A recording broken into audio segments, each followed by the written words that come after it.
बच्चा पार्टी बच्चा पार्टी बच्चा पार्टी बच्चा पार्टी बच्चा पार्टी। 6 साल का कान्हा भी दूसरे छोटे बच्चों की तरह ही नटखट और शरारती था, लेकिन वो कुत्ते, बिल्ली, अंधेरे, तेज हवा और पानी जैसी बहुत सी चीजों से डरता भी था। उसकी माँ ने उसका डर दूर करने की हर तरह की कोशिश की, लेकिन उसका डर दूर नहीं हुआ। एक दिन कान्हा को उसकी माँ घर में अकेला छोड़कर बाजार चली गई और जब वो वापस आई तो कान्हा उसे घर में कहीं भी दिखाई नहीं दिया। कान्हा, ओ कान्हा, बेटा कहाँ हो? माँ, मैं यहाँ टेबल के नीचे छुपा हुआ हूँ। डरी हुई आवाज में कान्हा ने जवाब दिया और टेबल के नीचे से बाहर निकला। बेटा, तुम टेबल के नीचे क्या कर रहे थे? कान्हा की माँ ने पूछा। माँ, आज हमारी गली में ना बहुत बड़ा हाथी आया था। मैं उसे देखकर बहुत डर गया था। उसी से बचने के लिए टेबल के नीचे छुप गया था। कान्हा ने जवाब दिया, हे भगवान, न जाने इसका डर कब दूर होगा। मेरी हर कोशिश नाकामयाब हो गई है। अब तो आप ही इसका डर दूर कर सकते हो। कान्हा की माँ बोली। तभी उसकी नजर खिड़की से बाहर लटक रही रस्सी पर पड़ी, जिस पर एक मटकी पड़ी हुई थी, और उसने अपने दोनों हाथ जोड़ लिए और फिर बोली, जय श्री कृष्ण।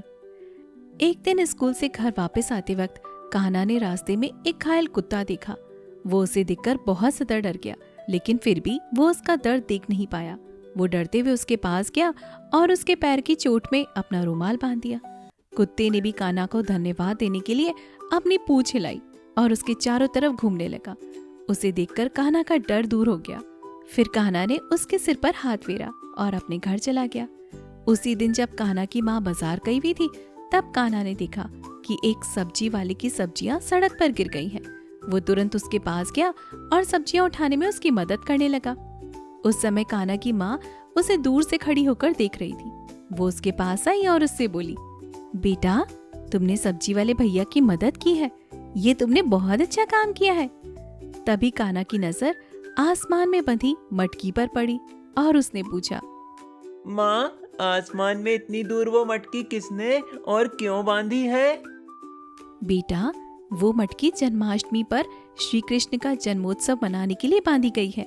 बचपन में कृष्ण भगवान तुम्हारी तरह बहुत ज्यादा नटखट और शरारती थे।